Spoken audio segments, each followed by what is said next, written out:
Ito ay hangong sa totoong buhay na nangyari sa Cecil Hotel. Ang kwento ni Elisa Lam na yata ang pinakasikat na naging kwento sa Cecil Hotel. Dahil may kuha ng kamera ang mga nangyari sa kanya bago siya mawala. Maraming teorya at marami nagsasabi na alam daw nila kung ano nangyari kay Elisa Lam. Umakyat daw ito sa rooftop, pumasok ito sa water tank dahil meron siyang mental disorder. Ang hindi nila alam, ang nakakatakot sa lahat, ay ang history ng Cecil Hotel bago pa man pumunta dito si Elisa Lam. Mahigit sa 15 insidente na ang mga nabalitang pagkamatay dito. Meron ditong rape at pinatay, meron dito nag-suicide sa pagtalon sa building, meron ditong uminom ng mga lason, nagbaril sa sarili, at meron din naman naglaslas ng leeg. At hindi ko rin maiiwasa maikwento ang kwento ni Elizabeth Short o Black Dahlia na sinasabing nakita rin sa Cecil Hotel bago siya mawala at bago siya matagpo ang patay. Isa pa dito ang kwento ni Richard Ramirez na isa sa mga pinakasikat na serial killer sa Amerika na nag-stay din sa Cecil Hotel. Itinayo ang Cecil Hotel noong December 20, 1924. Meron itong 14 na palapag at 700 kwarto. Ito ay matatagpuan sa Main Street, Los Angeles, California. Sa makalipas na ilang dekada nung natayo ito, marami nang naging kwento dito. Mga krimen, mga suicides, at mga pagkamatay sa hindi maipaliwanag na kadahilanan. Nagsimula ito noong gabi ng January 22, 1927. Nung nag-check-in dito si Percy Ormond Cook at natagpuan siyang patay sa kwarto niya, napag-alaman dito na binaril niya yung sarili niya gamit yung sarili niyang baril dahil na rin sa depresyon at problema niya sa asawa at anak niya. Bago yung gabi ng January 22, ay sumulat muna siya ng maraming beses sa dati niyang asawa tungkol sa mga nangyayari sa buhay niya. Kaya ang lumabas na lang sa investigasyon ng mga pulis ay nagawa niya ito sa sarili niya dala ng kalungkutan at depresyon. At noong 1931 naman, isang lalaki na mas kilala sa W.K. Norton na natagpuan ding patay sa kwarto niya. Napag-alaman din nag-suicide gamit ang pag-inom ng isang poison. Hindi na alam ng mga pulis kung saan nakuha ni Norton yung poison na nagamit niya. At nung nag-imbestiga sila ay wala rin silang makitang anggulo kung bakit niya magagawa ito sa sarili niya. Wala siyang history ng depresyon, okay naman siya sa mga pamilya niya, kaya hindi na lang din nila malaman kung bakit siya nag-suicide. Ayon sa ilang report ng mga nag-check-in dito, bawat gabi tuwing matutulog sila dito nung panahon na yun, ay may napapanaginipan sila mga tao at mga anino na tinutulak sila o tinuturuan silang magpakamatay. Noong una ay akala nilang panaginip lang ito sa unang gabi, ngunit nagpapatuloy ito sa mga susunod na gabi na matutulog sila dito. Yung iba sa mga nag-check-in dito, sa kalagitnaan ng gabi, tumatakbo ito palabas. Yung mga panaginip na to at mga anino nakikita nila ay hindi naman na-confirm ng mga pulis kaya binaliwala nila. Pero nagpatuloy at lumala yung mga report dito magmula noong 1940. At noong 1944, si Dorothy Jean ay mahigit 8 buwang buntis na tumutuloy sa Cecil Hotel kasama yung asawa niya. At isang gabi ay habang nandito sila, naramdaman niyang manganganak na pala siya. Pero dahil ayaw niya magising yung asawa niyang pagod galing sa trabaho, ay pinilit niya manganak sa loob ng CR nila. Tagumpay niya namang nailabas itong baby na lalaki. Pero hindi niya alam sa kung anong kadahilanan ay tingin niya dun sa bata ay patay na ito. May sabi-sabi na may bumubulong daw kay Dorothy noong mga oras na yon. Napatay na nga yung bata. Dahil sa takot niya at taranta, sa kalungkutan at kasamaang palad ay ibinato niya itong bata sa bintana ng hotel. Yung bata na yun ay buhay pala nung ipinanganak niya. Ngunit namatay ito sa mga injuries na natamo pagbagsak niya galing dun sa bintana. Isa ito sa mga pinaka-nakakalungkot na kwento sa loob ng Cecil Hotel. Pero hindi pa dito nagtatapos ang lahat. Noong 1947, kung pamilyar kayo sa kwento ng Black Dahlia, ilang araw bago siya matagpo ang patay, ay nakita siya sa loob ng bar sa hotel na to na nakikipag-inuman kasama yung mga kakilala niya. Bukod dito, ang sabi-sabi pa, ito daw ang paboritong bar ni Elizabeth Short. Tunay na pangalan ng babae na nasa kwento ng Black Dahlia. Kung hindi malakas ang sikmura mo sa pangapanonood ng mga ganitong uri ng kwento ay huwag mo nang ituloy. Dahil ang mga susunod na impormasyon ay mas nakakadiri pa sa kwento ni Edward King. Kung hindi mo pa yun napapanood, ay siya yung una kong kwento sa YouTube na isa sa mga pinakasikat na serial killer sa Amerika. Balik tayo sa kwento ni Black Dahlia. Si Elizabeth Short ay sinasabing huling nakita sa Cecil Hotel sa bar sa loob nito at sa katabi rin itong bar. Nangyari ito noong January 9, simula nito ay hindi na siya ulit nakita hanggang noong January 15. Naglalakad si Betty noon sa isang park sa Los Angeles kasama yung 3 years old niyang anak. Alas 10 pa lang ng umaga noon nung may nakita silang isang manika sa gilid ng nilalakaran nila. Nung una hindi niya ito pinansin dahil malayo-layo pa siya dito. Pero nung nakalapit sila dito ay doon niya napansin na hindi pala ito manika. Isa pala itong katawan ng isang tao na hinati sa dalawa. Sa sobrang puti nito ay inakala niyang isa itong manika. Nagmadali siyang tumakbo sa pinakamalapit na bahay na nakita niya at tumawag sila ng pulis. Maya-maya ay dumating na kaagad yung pulis dito at nakita nila may mga tao na nakapalibot doon sa taong natagpuan. At nalaman nga nilang ito pala si Elizabeth Short. Sabi nung ibang pulis na nakasaksi doon sa katawan nito ay isa na yata yun sa karumal-dumal na krimen na nakita nila. Yung ibang pulis ay sinabi pa na sana ay hindi na ulit sila makakita ng ganong uri ng crime scene. Kinabukasan ay inotopsy kaagad nila yung katawan at doon nila nalaman na dinrain pa pala yung dugo nito bago ito inilagay o itinapon doon sa park. Marami itong hiwa sa iba't ibang bahagi ng katawan. May ibang parte pa sa katawan nito na parang kinuha yung balat at laman. Ang sabi pa ng mga nag-autopsy dito ay nilinis muna yung katawan nito bago nilagay doon sa park. Ngunit ang isa sa mga pinagtataka nila ay nilagyan ng hiwa ang magkabilang dulong bahagi ng bibig nito papunta sa mga tenga niya na para bang kadugtong ng mga labi niya. Marami sila naging suspect nung panahon na yun. May inilabas din ng mga pabuyang pera. Marami mga umamin, marami nagsalita na kakilala daw nila o sila daw yung pumatay kay Elizabeth Short o kay Black Dahlia. Pero dahil sa kawalan ng ebidensya ay hindi rin naman sila nakatulan. Ang naging prime suspect nila ay si George Hill Hodel Jr. dahil sa history ng mga kaso nito. Lalong-lalo na nakinasuhan siya ng anak niya na nire-rape siya nito at siya pa mismo ay nakabuntis dun sa anak niya. Makalipas ang maraming pagpunta sa korte at mga trial ay hindi naman siya nakasuhan dito. At dahil wala din sapat na ebidensya ay hindi siya opisyal na na-charge sa pagkamatay ni Elizabeth Short dahil walang sapat na pruweba yung Los Angeles Police Department noong mga panahon na yon. At mula sa taon na yon, noong 1947 hanggang ngayon, ay isa pa rin ito sa mga naging cold cases sa Amerika. At may mga kwento-kwento at sabi-sabi na nakikita daw nila yung kaluluwa ni Elizabeth Short sa Cecil Hotel. Pero matapos ang insidentong itong nangyari kay Elizabeth, ay tuloy-tuloy pa rin may mga namamatay sa Cecil Hotel. Patuloy pa rin may mga tumatalon sa building na to. Noong 1962 ay tumalon dito si Pauline Otton dahil sa dami ng problema nila ng partner niya. Sa kasamaang palad ay nagkataon naman na nasa labas ng hotel si George Giannini na siya naman pinagbagsakan ni Pauline Otton. Pareho silang dead on the spot nung dumating yung mga pulis doon. Nung una akala nila ay dalawa silang tumalon doon sa building. Pero napag-alaman din nila na si Pauline ang tumalon mula sa ikasyam na palapag at nabagsakan niya lang si George Giannini. At noong 1964, may isang matandang babae dito na tinatawag na Pigeon Oldie Osgood dahil palagi ito nagpapakain ng mga kalapate sa harap ng building. Na siya rin naman natagpuan sa loob ng kwarto niya sa Cecil Hotel, punong-puno ng saksak at mukhang binugbog pa. At ayon pa sa autopsy ay nirape yung matanda. Marami pang mga pang-hold up pagpasok sa iba't ibang kwarto na nangyari sa Cecil Hotel na ang mga biktima ay tinatapon sa bintana nito. Hanggang sa dumating noong 1984 hanggang 1985 kung saang sumikat ang pangalang The Night Stalker o Richard Ramirez sa lugar na to sa Los Angeles. Na nagpaalala sa mga nakatira dito na palaging i-double check ang lock ng pinto at bintana bago sila matulog. Hindi naging madali ang kabataan ni Richard Ramirez dahil ang tatay na itong si Julian na dating pulis na palaging naglalasing ay palaging pinag-iinitan yung mga anak niya at palagi niya itong binubugbog. At palagi naman nagkakataon na si Richard ang palagi nitong nakikita. Pag mainit ang ulo nito ay ito ang palagi niyang pinagbubuntunan hanggang sa dumating na sa punto. Sa kalagitnaan ng gabi ay tataka si Richard sa bahay nila at pupunta sa sementeryo at doon siya matutulog dahil sinasabi niya mas komportable at mas tahimik siya namumuhay dito kesa sa bahay nila. Hanggang sa paglaki at pagtanda ni Richard ay natuto siyang gumawa ng mga hindi maganda. Nasama siya sa mga masasamang barkada na gumagawa ng mga krimen. Gumagawa na rin siya ng mga hold up sa mga maliliit na tindahan at ilang beses na rin siya nahuli dahil dito. Patuloy ito nangyari hanggang sa lumaki na si Richard. Nung 13 years old na si Richard,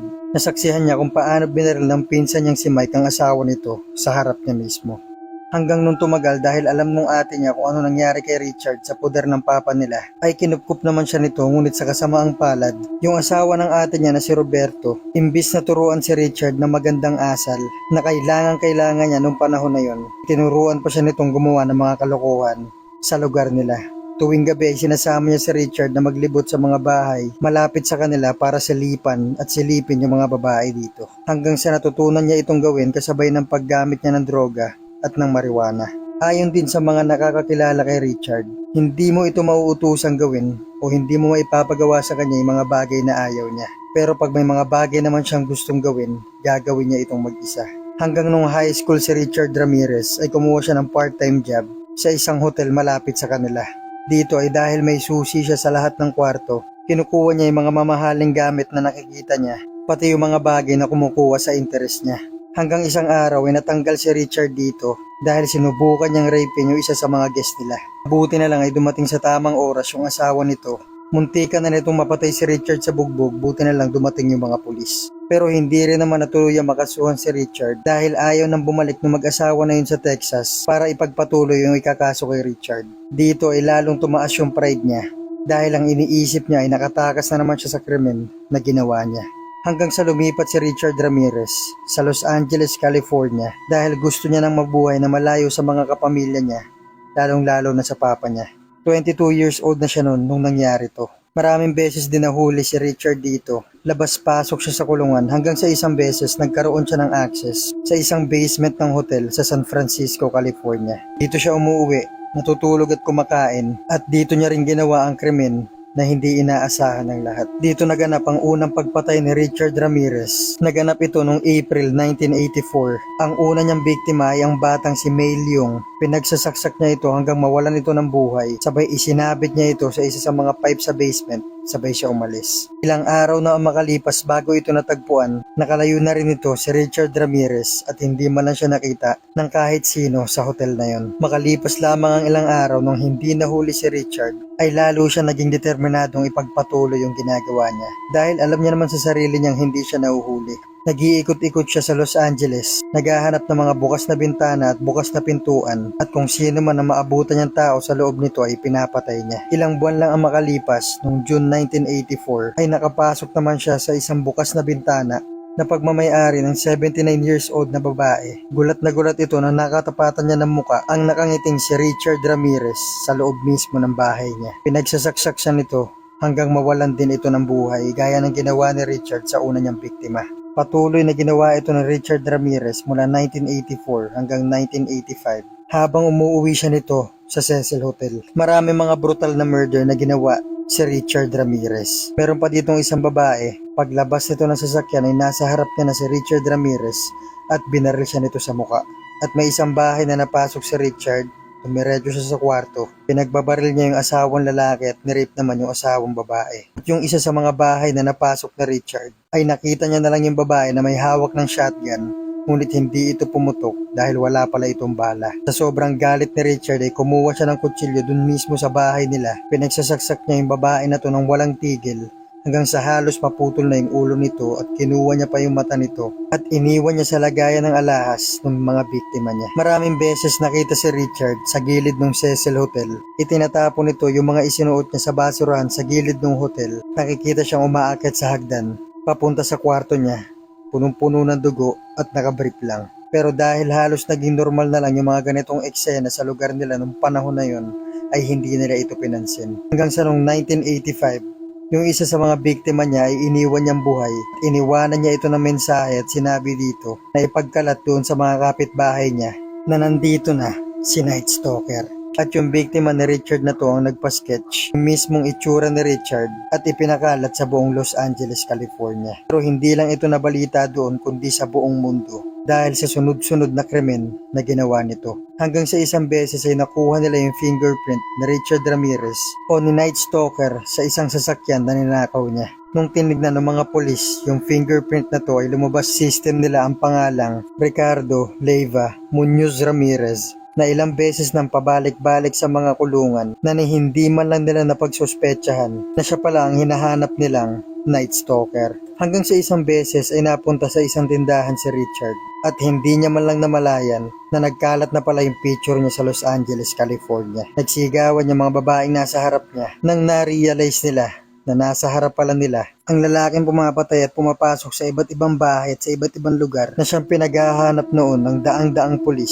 sa lugar nila. Nagmadaling tumakbo si Richard ngunit maraming humabol sa kanya. Sinubukan niya pang mangagaw ng ilang sasakyan ngunit hindi siya nagtagumpay. Nang maabutan siya ay walang awa siyang pinagbubugbog ng mga taong nakahuli sa kanya hanggang dumating yung mga pulis. Nabalita ang pag-aresto na to sa kanya sa buong mundo. Tuwing nasa korte si Richard ay parang hindi niya siniseryoso. Yung mga pinag-uusapan dito, palagi lang ito nakangiti at palagi niyang pinupuri si Satanas. At noong September 20, 1989 ay nahatulan si Richard ng 43 charges, 13 counts of murder, 5 attempted murder, 11 sexual assaults at 14 burglaries. Pinatulan siya ng death penalty sa California's gas chamber. Pero hindi na ito nangyari dahil noong June 7, 2013 ay nakita na lang nila si Richard na patay na sa selda niya. Ang dahilan kung bakit sinama ko ang kwento ni Richard Ramirez sa kwento na to dahil marami nagsasabi na yung mga biniktima niya ay sumunod sa kwarto niya, patuloy na gumagala-gala sa Cecil Hotel. Ngayon ay pumunta na tayo sa kwento ni Elisa Lam. Si Elisa Lam ay pinanganak at lumaki sa Canada.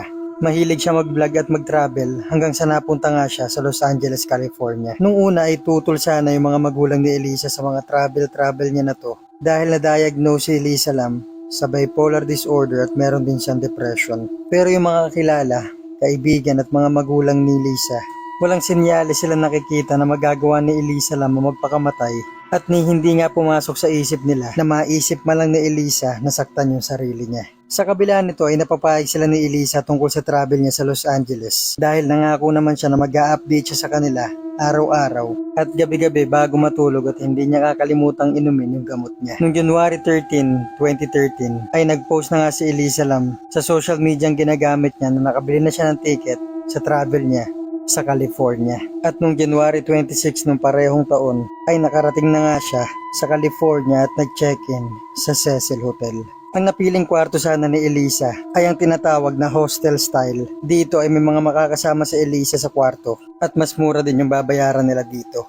Pero ilang araw lang, sabi ng isa sa mga manager dito, ay nag-report yung mga nakakasama ni Elisa sa kwarto niya. Baka pwede itong ilipat ng kwarto dahil kakaiba yung inaasta ng kasama nila. Bukod sa nagsasalita ito mag-isa, tumatawa at parang may kinakausap pero wala namang ibang tao bukod sa kanila. At ni-request at inasikaso na nga nila yung paglipat ng kwarto ni Elisa Lam. Hanggang sa noong January 31 ay nakita si Elisa Lam na namimili sa labas ng hotel. Yun din yung parehong araw ng pag-check out ni Elisa sa nasabing hotel. Nakita siya dito ni Katie Orphan, isa sa mga manager ng The Last Bookstore. Wala naman daw nakita kay Elisa nga kaiba nung araw na yon. Buhay na buhay siya namimili. Nagkikwento pa't sinasabang iuwi niya ito sa Canada sa mga kaibigan at sa mga magulang niya. At si Katie Orphan na nga ang huling nakakita kay Elisa Lam nung araw na yon. At nung wala nga silang narinig kay Elisa Lam, yung mga magulang nito ay tumawag na sa LAPD o Los Angeles Police Department para i-check yung anak nila sa Cecil Hotel. Pagdating ng mga pulis dito, nung kinausap nila yung mga staff, ay nakita naman daw nila sa Elisa Lam ilang oras ang makalipas, kaya't hinanap kaagad nila ito sa kwarto niya, ngunit hindi nila ito matagpuan. At sinubukan na nga nila magtanong-tanong sa paligid nito at nakausap nga nila si Katie Orphan na sinasabing huling nakakita kay Elisa. Hanggang sa mahigit 1 linggo na ang nakakalipas, wala pa rin silang balita o impormasyon kung anong nangyari kay Elisa o kung saan ito napunta. Hanggang nung February 13, nung naibigay na ng hotel yung copy ng CCTV footage ng nasabing hotel at nahagip nga si Elisa Lam nung isa sa mga CCTV dito na nagpakilabot sa mga nanood dahil nakita si Elisa Lam sa isa sa mga elevator ng hotel. Mag-isa lang naman siya dito, pagpasok niya ay ipinindot niya lahat ng numero ng elevator na hindi maipaliwanag ng mga pulis pati ng management ng hotel kung bakit niya ito ginawa. Matapos ito ay nag-antay lang si Elisa na magsarado yung elevator. Ang ipinagtataka ng iba sa mga nanood dito ay kung bakit hindi sumasarado yung elevator, gayong wala namang ibang tao dito. At makikita mo si Elisa Lam na sinilip niya yung labas, na para bang iniisip niya may tao naglalaro sa kanya. Nagtago pa siya sa gilid ng elevator, na para bang may inaantay siya at may gugulatin siyang papasok dito. Ngunit makalipas ang ilang segundo ay wala namang pumasok. Kaya siguro lumabas din si Elisa Lam para tignan kung sino yung tao dito. Pero nakakatakot talaga panoorin tong video na to. Makikita mo si Elisa Lam na sinisilip niya yung kalahati ng mukha niya sa elevator. Dahan-dahan siyang lumabas dito at bigla siya nagmadaling lumabas para hulihin kung sino man yung tao dito. Pero kita naman dito na parang wala naman talagang tao sa labas. Hindi ko natatapusing inarate yung video. Isasama ko na lang yung video niya sa huling bahagi ng video na to. Umani ng napakaraming komento at views yung video na to ni Elisa Lam. Sa loob lamang ng 10 araw ay umabot ito sa 3 million views at 40,000 comments. Sa video na yun, huling nakita si Elisa Lam noong January 31 at hindi na siya ulit nakita sa ibang CCTV mula nito. Makalipas ang mahigit sa 2 linggo ay wala pa rin naging balita sa kanya. Habang nangyayari to lahat, Yung mga guest sa Cecil Hotel ay nagrereklamo sa napakahina at may lasang tubig na lumalabas sa gripo nila. Sa ibang mga kwarto pa ay halos wala talagang tubig at sa iba naman ay iba yung kulay. Merong kulay brown at meron ding kulay itim. Nung una ay hindi ito pinansin ng management. Akala lang nila ay babalik din kaagad. Pero halos magtatatlong linggo na itong nangyayari. Kaya pinapunta na nila yung isa sa mga maintenance nila na si Santiago Lopez sa rooftop para i-check yung mga tangke nila. Ito ay nangyari noong February 19, so 19 na araw na nung huling nakita si Elisa Lam. Para makapunta ka sa rooftop ng Cecil Hotel, si Santiago Lopez ay gumamit ng elevator hanggang sa pinakahuling palapag ng building. Tapos ito ay gumamit siya ng hagdan para makapunta sa pinakapinto at kumuha naman siya ng hagdanan para ma-check niya yung 4 na malalaking tangke sa rooftop nito. Ang sabi ni Santiago Lopez, nung tinanggal niya yung takip ng isa sa mga tangke, nakita niya dito yung isang babae, hubad-hubad itong nakatihaya sa ibabaw ng tubig at wala ng buhay. Dito na nga niya sinabi sa mga management at sila na yung tumawag ng pulis. At dito na nga nila nakita si Elisa Lam. Kailangan nila ngayong sirain yung tangke para matanggal yung katawan nito dahil masyadong maliit yung butas ng tangke para mailabas siya. Dito nagsimula magkagulo yung kwento ni Elisa Lam. Dahil una, para makaakyat ka sa rooftop ng hotel na to, kakailanganin mo malaman ng passcode o kaya naman ay magkaroon ka ng susi. Dahil kapag wala ka nito at binuksan mo yung pinto ay magkakaroon ito ng alarm. Maririnig sa front desk ng hotel at ganoon din yung huling 2 palapag sa baba ng rooftop. Sinasabi dito na pwedeng ginamit ni Elisa Lam yung hagdan ng fire exit ng hotel para makaakyat sa rooftop. Pero may mga tao dito, may mga maintenance bago ka makapasok at makarating sa hagdan ng fire exit. Pero kung sa kung anong kaparaanan ay nakaakyat nga si Elisa Lam sa rooftop. At sabihin na nga natin na nakaakyat si Elisa mag-isa sa rooftop na to. Masyadong mataas yung tangke ng tubig na to sa rooftop para maakyat ito mag-isa. Bukod dito, yung hagdan na ginagamit ng mga maintenance ay nakatago din sa lagayan na sila lang ang nakakaalam. At sabihin na nga natin na nakaakyat si Elisa Lam doon sa tangke nang siya lamang mag-isa. Halos imposible na mabuksan ni Elisa Lam yung takip ng tangke na to. Nakapasok siya sa loob at naisara niya pa ulit yung takip ng tangke. Imposible itong magawa niya dahil kapag nasa loob ka na ng tangke ay magiging imposible nang maabot mo pa yung takip nito. Bukod dito ay mabigat to at mataas kaya imposibleng naisara pa to na Elisa Lam. Dito ay lalong sumikat ang kwento nito dahil marami naging teorya. Sinasabing may ibang tao na nakasama sa Elisa Lam at ayun yung pumatay sa kanya. Yung iba naman ay ikinonekta ito sa mga paranormal at isinama sa mga hindi maipaliwanag na pagkamatay sa Cecil Hotel. Pero nung in-interview ng mga pulis si Santiago Lopez, doon lang nila ulit nalaman na pag-akyat pala daw niya doon sa tangke, bukas yung isa sa mga takip nito. Hindi daw pala ito nakasarado, nakapatong lang yung takip ng tangke pero hindi ito nakalak. Kaya dito nasagot yung tanong na kung paano naisara ni Elisa Lam mag-isa yung takip ng tangke na yun. Pero may mga nagsasabi din na sinabihan lang si Lopez na sabihin niya nakabukas talaga yung takip nito para hindi ma-question dahil naiipit na yung mga pulis kung paano naisara ito ni Elisa Lam. Bukod dito, kaya pinalipat si Elisa Lam ng mga kasama niya sa kwarto ay nagsasalita ito mag-isa na sinasabi may mga humahabol sa kanya at kukunin daw siya nito at hindi na siya ibabalik. Dito lalong kinilabutan yung mga sumumbaybay